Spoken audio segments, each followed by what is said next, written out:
Good evening, everybody.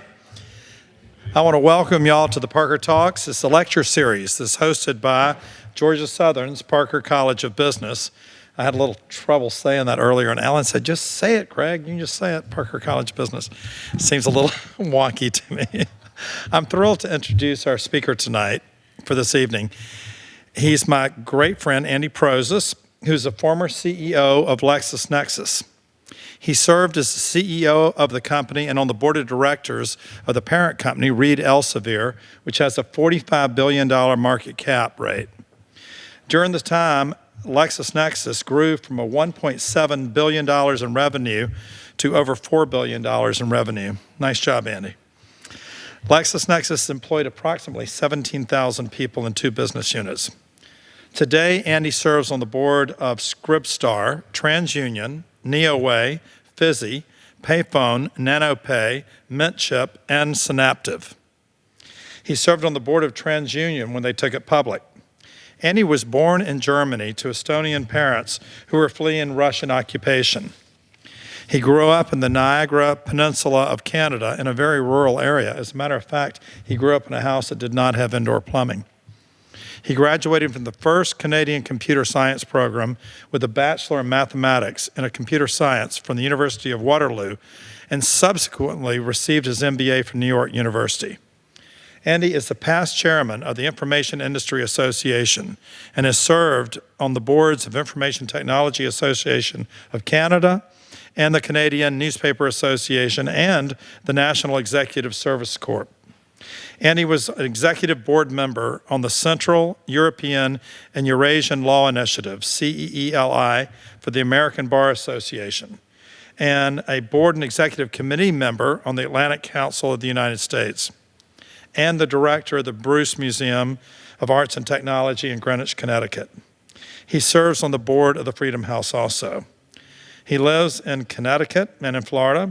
He is just moving to Jacksonville, as a matter of fact. He has 2 sons, Kevin and Devin. He holds Canadian, U.S., and Estonian citizenship. I am really proud and pleased to be able to introduce my friend Andy Prozes.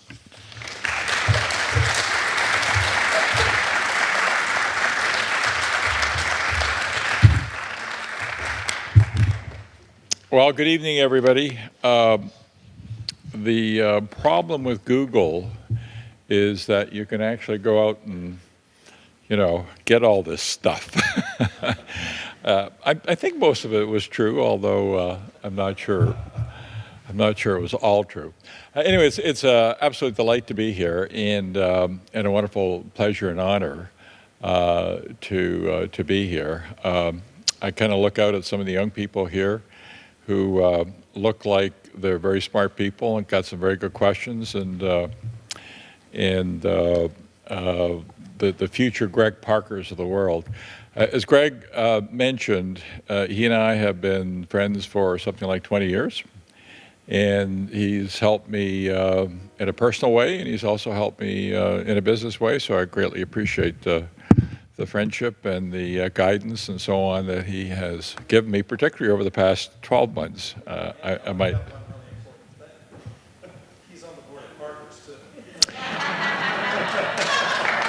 I guess Google isn't quite what it was supposed to be or meant to be. And that's by far the most important, right?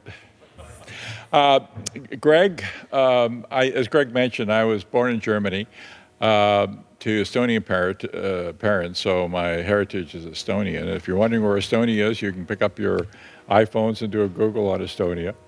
I grew up in Canada, and I've always, through my parents and in other ways, I've always had this tremendous respect and love for the United States of America in all of its very many aspects. And I'm not trying to, as they say, blow smoke anywhere, but in my view, Greg Parker is one of the reasons why it's so, one can be so proud to be an American citizen. Greg had incredible success. He's built probably one of the best convenience store chains in the world, as I think you know. Certainly one of the fastest growing and one of the most profitable, at least measured by profit margin. So it's a delight to be on a board where we're not sitting around wondering what we need to do to fix things. It's more a case of just admiring what Parker has been up to. The good thing about Greg, and there's many good things about him, is that he's used his success to help the community, make the community wherever he is more beautiful. Greg's got a great eye for beauty and class, and he's also a very tough business guy, by the way. And the Parker School of Business, I think, is another way in which he is significantly added to the strength of a community. And so as you can tell from all those remarks, that I've got a great amount of admiration for Mr. Parker. So when I was asked, what do I want to talk about? I immediately said identity, and I know it's easy to say that I immediately said identity, but to the person that I was talking to, I think they can verify I actually did.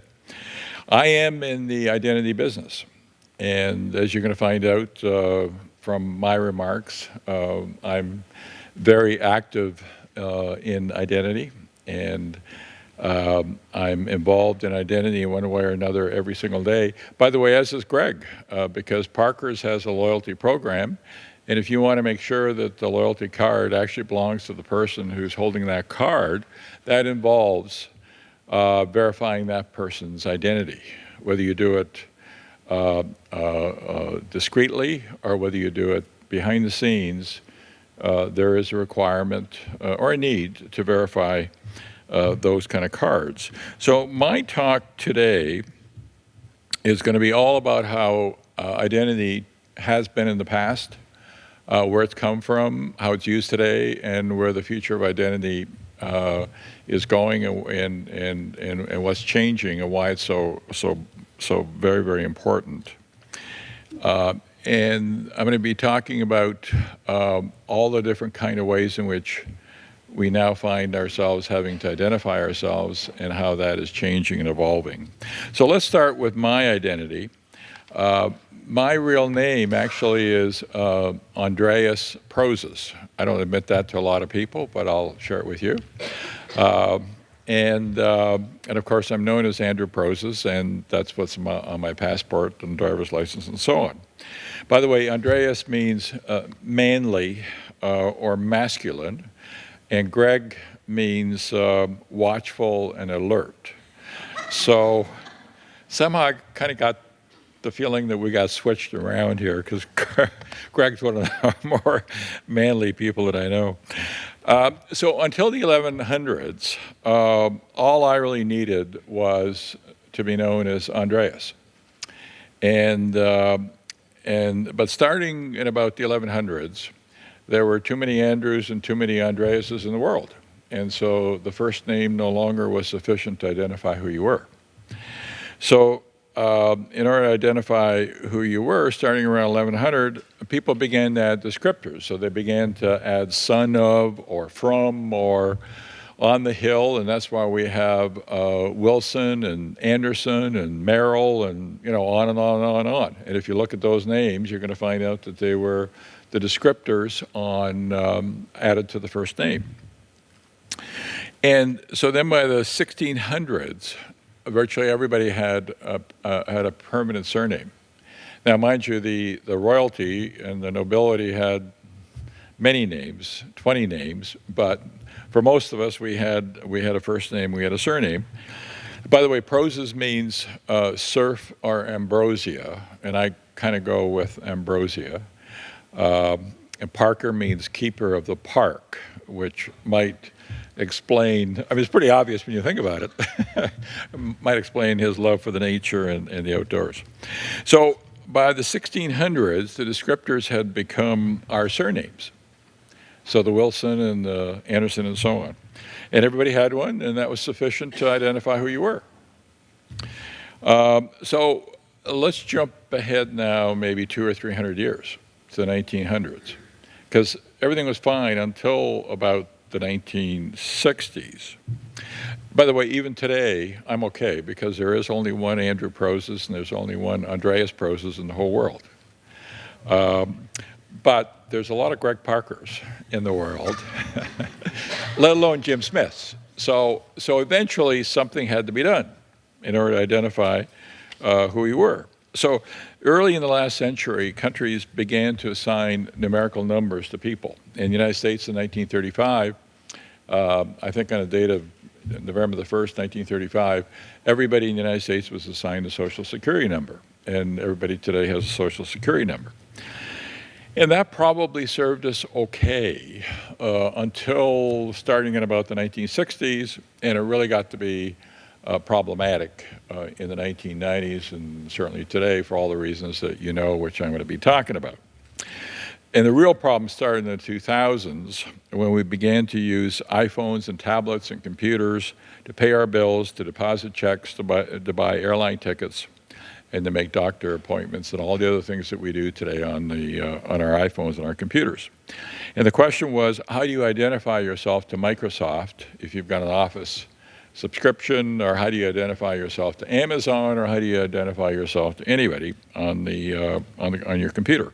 So my talk today is going to be about how we identify ourselves today, the problems that we face identifying ourselves, how we will likely identify ourselves in the future, why identity is so damn important in today's world, and why identity is getting tougher and tougher and tougher to figure out. And I know that you're all awaiting the big question at the end of all this, which is what about privacy and what about protection of my identity and all those kind of things. And I'm really looking forward to that question. Because, anyway, for reasons that will become evident as I go through my talk. So let me tell you a little bit about my background and my credentials to talk about identity, because I've been in the identity business for probably 20 or 30 years. I was CEO of a company called LexisNexis, and I bought a company called ChoicePoint, which is just down the road in Atlanta in 2008. And today, LexisNexis owns more personal information about each and every one of us, every American, than any other source in the United States. LexisNexis, I shouldn't say we anymore, LexisNexis has more personal information about you than the government does. You may find that hard to believe, but it's the reality. So what kind of information do they have about you? Well, they know where you live. They know every single place that you have ever lived. They know every single person's name who shared that same address with you at the same time. They know every single car you ever owned. They know every single insurance claim you've ever made, et cetera, et cetera, et cetera, et cetera. Every dog you've ever owned, every dog license, et cetera, et cetera. So I can go on for probably an hour about all the information that LexisNexis has. So why would you want LexisNexis to have this information? Because your natural reaction is the same as mine. I don't want anybody to have that information. So why do you want this information? That's because LexisNexis uses that information so that you can get a credit card instantaneously, so that you can get an insurance quote on the internet virtually instantaneously, so you can buy a TV on credit, so you can buy an airline ticket, so you can get on airplanes, so you can go and get an easy pass, et cetera, et cetera, et cetera. And if it makes you feel any better, the CIA, the FBI, the IRS, and every security agency in the United States uses LexisNexis to identify who you are. So all this sounds rather scary, or maybe we're all so used to it that it doesn't sound scary anymore. So as well, just to kind of go ahead with continue with my credentials, today I serve on the board of TransUnion, which owns identity information about each and every one of you, along with your credit score. By the way, they have information on something like 500 Americans. They have credit scores on something like 500 Americans. And you might be saying, well, gee, there's only 350 Americans, so how can there be 500 million records? That's one of the reasons why I'm standing up here, because there's a lot of bad people out there, because we're trying to figure out who these other 150 million people are as well. it's a pretty scary kind of situation. So in the final analysis, what I'm going to be telling you is this is very much a case of the good guys trying to fight the bad guys. And the fact that there's 500 million identities on Equifax and Experian and TransUnion is an indication of the size of the problem. I also serve on the board of NeoWay, which has the greatest amount of personal information on people in Brazil. I also serve on the board and am an investor in a company called Payphone, which has access to all your phone records, your SIM card, your location, et cetera, et cetera, et cetera. So you may not like it, but I happen to know something about identity, at least in today's world. So why is all this important? I'm going to keep on repeating this. That's because you want you, not maybe you individually, but collectively out there, the American population wants, by the way, this is the same all over the world. I'm involved in a lot of companies that have the same kind of information in Spain, in Europe, in Canada, virtually anywhere in the world. And it's the same thing that is occurring, and that is that people want instantaneous credit. They don't want somebody accessing their bank account, which of course you don't want either. You don't want anybody voting for you, and you don't want somebody looking at your medical records. That may not be that important to you right now, for you young people in the audience, but by the time you get to my age, you're a little bit more sensitive about your medical information. So if all these companies have all this information to identify who you are, then what's the problem? Well, the problem starts with the bad guys in China and Transylvania and Bulgaria and many other places around the world. And the way that I would illustrate the problem, and I know this is not something you're going to want to hear, but for every single person in this room, I can get your Social Security. I don't mean from the legitimate sources. I mean, I can go out on the dark web and I can buy your Social Security number, I can buy your birth date, and I can buy your address for $20, and I can do that within 5 minutes. Now, I'm not going to do that, but that's kind of the reality of what we're faced with here. So what's the answer? And by the way, there are many answers, and some are better than others. And if there were no answers, Amazon would not exist. You would not be able to do the things that you're doing. You wouldn't have global entry. You wouldn't have EasyPass. You wouldn't have many, many other services that you today enjoy. And you couldn't be voting. You couldn't be doing your online banking and all those things. If we could not safely, uniquely identify who we are on our iPhones and our computers in nanoseconds, all this happens in a blink of an eye, e-commerce and Amazon would not exist. So let's go back to the 1930s, Social Security numbers, everything was kind of fine until about the 1960s. And then in the 1970s, 80s, the online world started. People had to find a way to reliably verify who they were. And many of us carried around a little black thing, and that little black thing was called an RSA Secure ID token. And I can tell how old you are just by anybody who remembers those things. It was a little device, for those of you who ever saw one, and it was a constantly changing number. And by the way, they're still here, and there are some services like the government, security agencies, and so forth, who still use this device. And why is it that people no longer use it?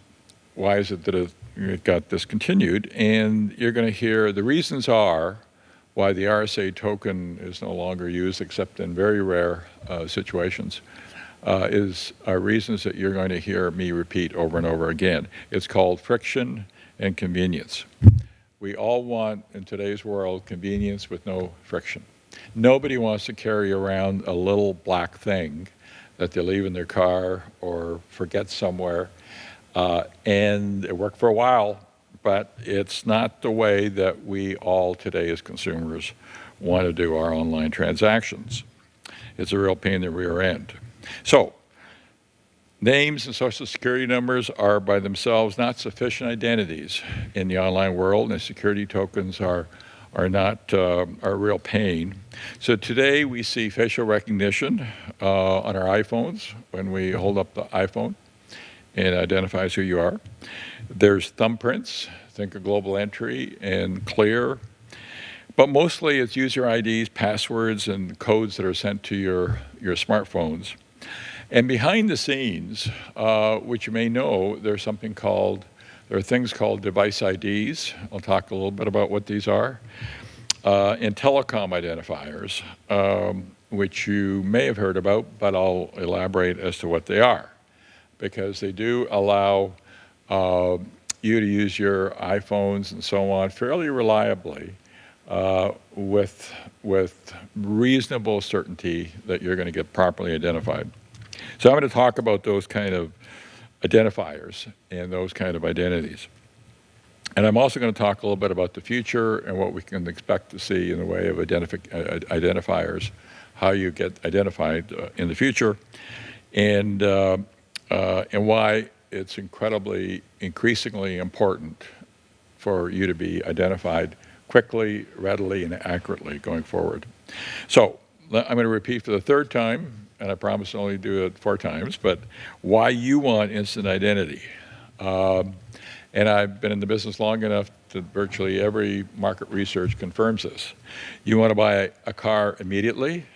You want to buy a house virtually immediately. You want to apply for a loan while you're standing with the sales rep. And you want the money in your bank account within 5 minutes. And I'm currently working with a company called Veezy, which will do that in the next few months. And there's going to be a lot of other companies that do the same thing. That within 5 minutes, you're going to be able to get the money that you applied for on your iPhone into your debit card or into your bank account. You want to get insurance on your car and house and have it within minutes at the best possible rate. TransUnion, by the way, is able to do that today. And all of this requires instant identification of who you are. So why is this trend continuing and picking up speed? Let me just give you a few of the statistics, which I'm sure you know, and that is that 95% of all adults in the United States have an iPhone today. And by the way, that's hard to believe that could increase, but it is increasing. By the way, my mother does not have a computer or an iPhone, and I got to tell you, it's a real pain because you can't send her pictures, you can't communicate with her except through voicemail. 55% of 22 to 34-year-olds log into their financial accounts daily, and that's some of you in the audience here. So, et cetera, et cetera, et cetera. There's no question that the desire to be instantly gratified by whatever it is that you want and to be instantly identified is only going to increase. It's not going to decrease. So today, already, and some of you in the audience probably know much more about this than I do, but services connect what you do and like on Facebook with your Google search history and connect all those to your actual name and address. I know it's scary, but that's the reality of the world that we are in today. So when you're doing all these things on the internet, those are getting actually connected to what's called offline records. Your offline records are your driver's license and all that kind of stuff. And to the extent that it's legal, and I'll talk about what's legal and not, all that is today happening. All of this requires somebody to identify you in many, many different places and ways. Your Facebook, your web searches, Salesforce.com, your past purchases at a store, and all of that has to be linked to the same person. And that matching is a big, big business out there around the world. And if you can match anywhere more than 50% of all the records to one person, that is considered to be really, really good in the business. And by the way, I'm not a strong Personally, I'm not a proponent of that. I actually am not. I'm a proponent of using identification to properly allow you to do the things that you want to do as far as commerce is concerned, but I'm certainly not in favor of much of what goes on today, allowing companies to connect information from many different sources to actually get to your name and address, which is what's happening. So, name and address, birth date, social security number will not cut it, and we all know that. I've already said that a number of times. There's just too many bad, I call them guys, but there's probably girls too, out there in China and Transylvania who are making sure that to make your life difficult. So how do we identify and verify that we are who we say we are when we're trying to do something using our iPhone or tablet or whatever the case might be, and to do it conveniently, quickly, with a minimum amount of friction? Because those are key attributes that every single financial institution today, and by the way, anybody who is trying to do commerce today, whether you're a convenience store or whether you're whatever, that's frictionless, convenient, and fast. That's what this world is all about. And so there's a lot of alternate ways to identify yourself. Some of them are going to win, and some of them are going to disappear. In a few minutes, I'm going to tell you the ones that I think are that are winning today. They may not always win, and talk a little bit about the ones that might kind of win going into the future. So I just want to say, I keep on talking about getting this loan in 5 minutes, and it's not just that. You also want to think and know that somebody has actually checked to see who else is getting on the same airplane as you are, that somebody has verified who else is in the same building. There's a whole variety of different ways in which identity is important. It's all about recognizing there are bad guys in China and Transylvania. It's all about these data breaches that you read about. It's all about also reflecting on the need for government data regulation, like the California Data Protection Regulation, GDPR in Europe. These are all examples of what we need to take into account when identity, under the subject of identity. So I'm going to add two other terms, to the fast, frictionless, and convenient, not to overly complicate things. But one of them is a word called lawful, and I'm going to explain what I mean by that in a minute. And the other is a word called pass rate, which you probably recognize, but I'm going to elaborate on that. Lawful merely means that increasingly governments are going to govern how personal information about your identity can be and cannot be used. And by the way, I'm standing here as somebody who is in this business, very actively in this business, as you heard, and I think that's a good thing. Without government applying some rules, things would be unpleasant. Pass rate, which is the fifth term that I mentioned, pass rate means the percentage of transactions which are passed by an online service such as Amazon and not stopped. An 85% pass rate, by the way, is very good. So every online retailer or every online service wants at least an 85% pass rate, because underneath that is just you're turning away too many people. And you can imagine all these retailers are hoping like heck that you are a good guy, good person, and that they want to accept you. So anyway, I'm going to repeat this for the last time, that whatever method is used in the future to identify who you are, it's got to be fast, frictionless, convenient, lawful, and have a high pass rate. So let me now talk about how we will likely identify ourselves today and into the future. And clearly one is facial recognition. I don't think there's any question about that.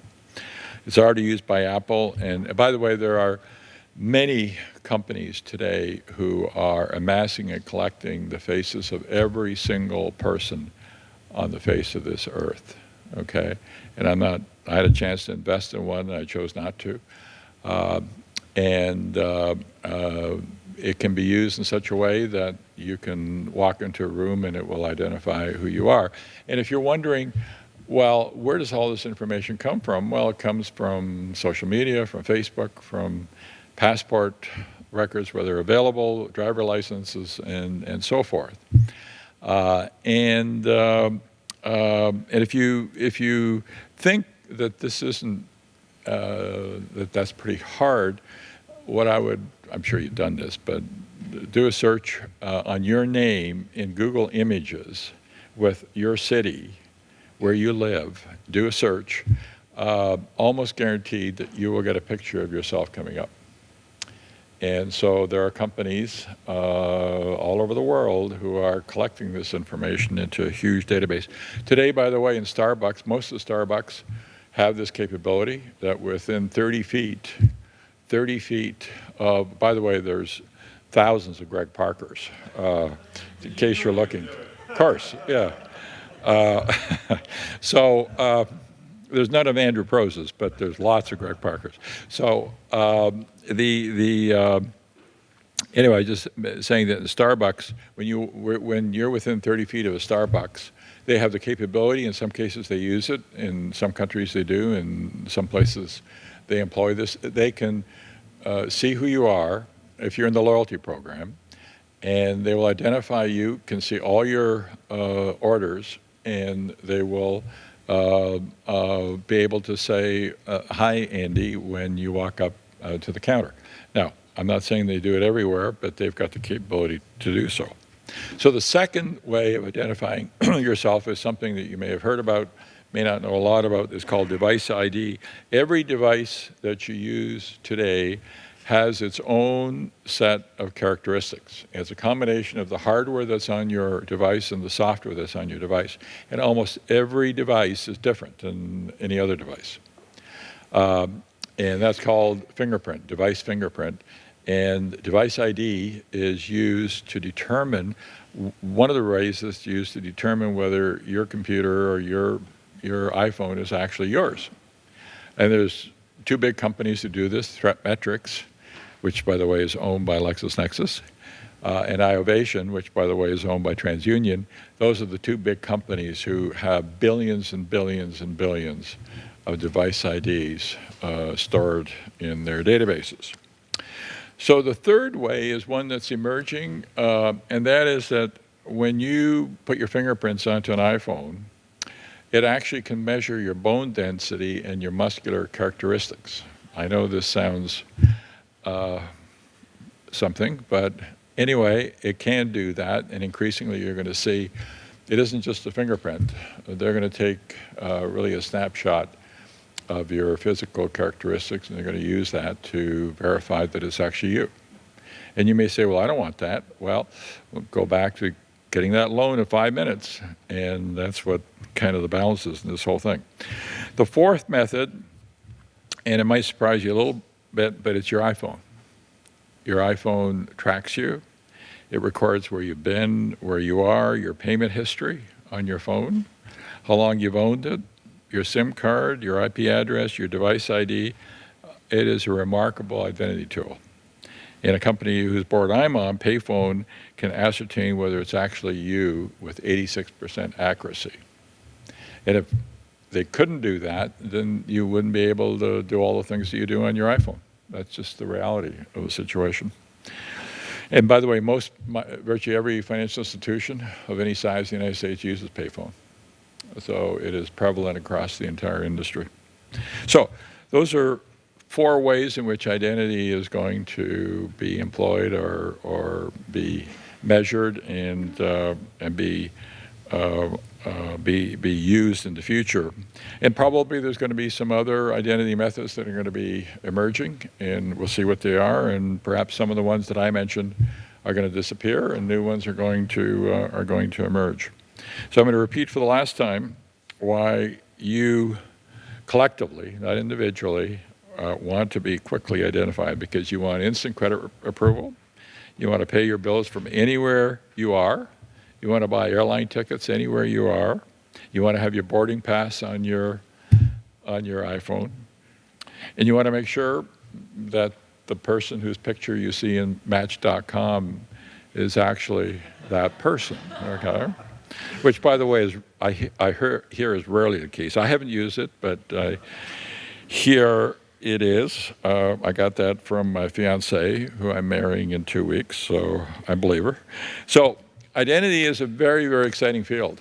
It really is. It's an emerging field. If any of you are thinking about getting into it, I really do think it's a case of the good people trying to make things good. I'm personally very delighted to be kind of knee-deep in it. I've been in it for about 20 years. And I want to thank you for your time today. And remember that even though I'm not going to, I can buy your Social Security number and your address and your... So if I get any real tough questions, thank you. Look out. Anyway, the good thing in all this is the Proces family is actually in very good shape because, firstly, there's only one Andrew Proces and Andreas Proces in the whole world, so I don't have to worry. And secondly, I think I mentioned that my mother does not have a iPhone or a tablet, so what she does very happily is she buys envelopes and she puts something called stamps onto the envelope, and then she sends the bill with the check to whoever she's paying. And when she wants to do her banking, this is the God's truth, she will get on a bus and she will go to the bank and she will do her banking. But she can't get a loan in 5 minutes. So there you are. So thank you very much. I hope you found it interesting, and I'm very happy to answer any questions that you might have.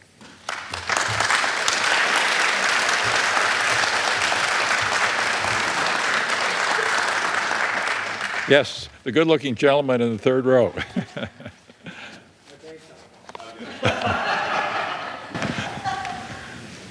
was selfishly for Greg, myself, and some others in the group. Identification for alcohol, tobacco, making sure that people are of age. It's a big deal for us. We don't ever want to sell alcohol, tobacco to anybody that's not of legal age, and it's a real challenge for us to enforce and make sure that happens. One of the worst, speaking for Greg, one of the worst calls he could get is that they sold alcohol to a minor or someone underage, and it's out of his control to a degree. They can train, but if somebody, for whatever reason, decides that day that they're not going to do it, and the way to fix it is through identification, either facial and or fingerprint.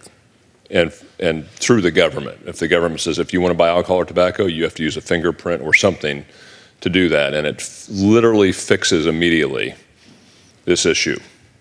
And it will save lives and save all kinds of things. So I don't know if you've ever thought about that, but I personally and others are anxious for that to get here. And I know people are always anxious to give their thumbprints and things like that, but it really will make a big difference in that arena. So I'm just curious your thoughts on that. Well, I could pull out my Estonian identity card. And the Estonian identity card allows somebody who is selling liquor, and I go to Estonia 3 or 4 times a year, and my younger than 21 relatives will say they cannot go to a store because their card is such that it has the information that you're talking about and confirms that they are who they actually are. I think that there are 2 components and responses to my reply. I did mention that I love the United States of America and all of the wonderful business benefits it offers. It has 2 aspects that make it somewhat different, okay? One is there's got to be money in whatever it is that is done, typically if it's done by private industry. Why would you do it? So unless there is a money benefit to the tobacco and the alcohol purveyors, unless they get sued or whatever the case might be, they're not going to be highly motivated to do anything. So who's left to do it? That's the government. And in today's world, the government is extremely reluctant in the United States to provide any service that's going to be problematic and expensive. That's my answer. If you were to come to me as a business person and say, gee, how would you solve this? I would have the same solutions as I think you would, which is that there's many different ways, including using the iPhone or using other devices, to force somebody to prove through all the different ways that I've just described that they really are who they say they are. I just don't think there's the money for private industry to do it. And quite frankly, the government is just not prepared to do something like that that's going to cost them an enormous amount of money. I wish I had a different answer, but that's kind of the reality. That's the best answer I can provide. Yep. Hey, I'm curious how blockchain is going to progress in I think it's going to have an impact on payments for sure. That's my personal opinion. I think we're going to see, right now we have, and these are my words, there's people in the audience who probably know a lot more about this than I do, but we have an incredibly archaic, inefficient payment system. Incredibly, okay? We have ACH, it takes 3 days. You got all sorts of float, you got all sorts of checks floating around, and we've got the technology that allows for instantaneous movement of money. And that should be, and it will be eventually, the way that the transfer of money occurs. And it probably will employ blockchain in some way, because blockchain does have the added attraction that it's got a huge amount of data that goes along with the payment, so that you can actually see what the payment was for, and what was it about, and all those kind of things. So I think we're going to see it in the payment area for sure. Over and above that, I don't know enough about it, but my understanding is that blockchain and all of its various derivatives, because I look at what I describe as more a digital currency play rather than a blockchain play. My understanding of blockchain is that it requires millions of computers in Iceland to come up with algorithms to allow you to actually do anything. So I'm not entirely sure in my mind that I know enough about the subject to be able to say anything more that something like that is going to get employed. I think for sure in the payments area. In a lot of other areas, there just isn't enough incentive, quite frankly, to do a heck of a lot. But in the payment space, there is. There's a huge, huge amount of money floating around. In the back? Thank you. All right. You said earlier about how you support the government, like limiting more on what the companies can use data for. Is that just in the abstract, or are there some certain policy ideas that you support? I wouldn't want you to think that because I don't support drinking drivers, that therefore I'm not for having a couple of glasses of wine at dinner, okay? So I am all for appropriate ways to protect data. I happen to think that here's kind of a scary reality. I'm involved with a lot of companies that have huge databases. Think of TransUnion, think of LexisNexis. And both those companies and every other company that has a meaningful amount of data gets bombarded every single day trying to get into those databases. And almost, choose my words carefully here, but once a day, somebody gets some data that they shouldn't get. So that's a data breach. Now, if you want to have an absurd law that requires you to report every single data breach, honest to God, it would be bedlam, okay?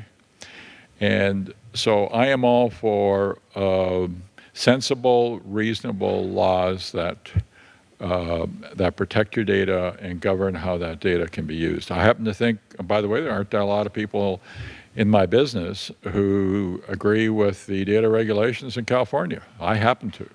I also think GDPR is a good step forward. GDPR says that you actually own the data that belongs to you, or the data about you, that if you want to take that data down, you got to take it down.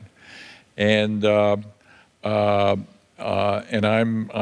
very supportive of those kind of regulations because I think that they're reasonably reasonable. Now, the implementation of GDPR and the implementation of data regulation in California really hasn't been a major problem for the industry, even though they said that it was. And remember, I'm a part of the industry. And so I think we found a good middle ground. Where the real challenge is what I mentioned about companies who look at your Google searches and your Facebook and connect that with other offline records. That's where I get very nervous, and so does the government, by the way. And I think eventually we're going to have some restrictions on that, and provided that they're reasonable, and I would be one who would support that. So I'm not sure that answers your question, but I think like everything else in life, if it's reasonable and sensible, then I would support it.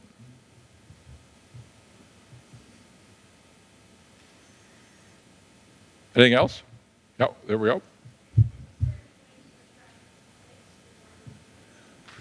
Yep, I'm sorry, I can't. Here comes the microphone, yep. There you go. Thank you. Is there anything to retroactively fix what has already been breached?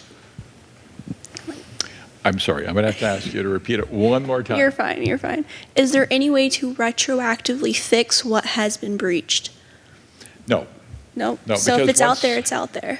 It's like a lot of crimes, once it's done, it's done. And there's really no way to retrieve it. When it's in the hands of the bad people, then look, there is a bit of a reality here, and that is that, and by the way, I'm not standing here endorsing or defending, I should say, Equifax, not at all. I happen to be on the board of a competitive company. But all they really, well, I'm not saying that I shouldn't put it that way. What they got was information that they could have got, the bad guys could have gotten from many other sources, which was your birth date, your address, and your social security number. And a lot of it was old information as well. And the number of people who actually got harmed by that, you could count on the fingers of two hands. So I'm not trying to minimize it. I'm really not. I'm genuinely not. All I'm saying is that a lot of the stuff that you read about is very, very scary. But in real life, when you look at what it is that it actually leads to, it's far from being as ominous and as terrible as you might think it is. So thank you very, very much, and I'll be here and happy to answer any other questions or hear your comments as we're wandering around. Thank you very much.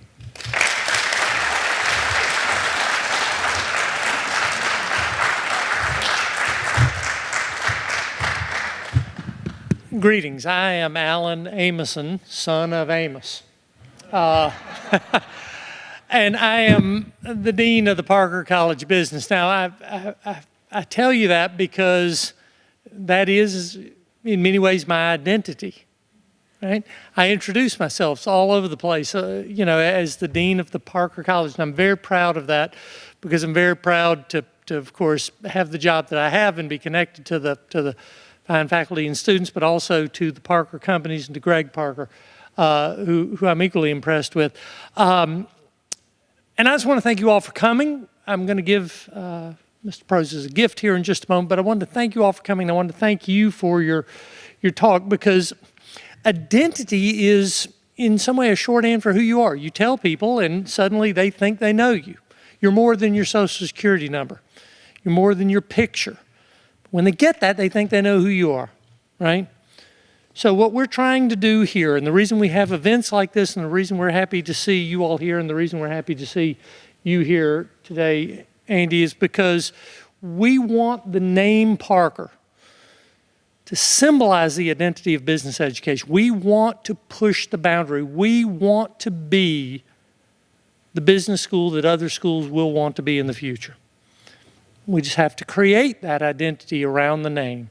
And as we create that identity around the name, others will identify it with us. And so this event tonight is one small step towards building that identity that will resonate across the world. And I hope will actually change the world in higher education in much the same way that the Parker companies have changed the world in the convenience store industry. And you were a part of that tonight. So I want to give you this gift, and thank you very much for being here. And thank everyone for coming. That's a big deal.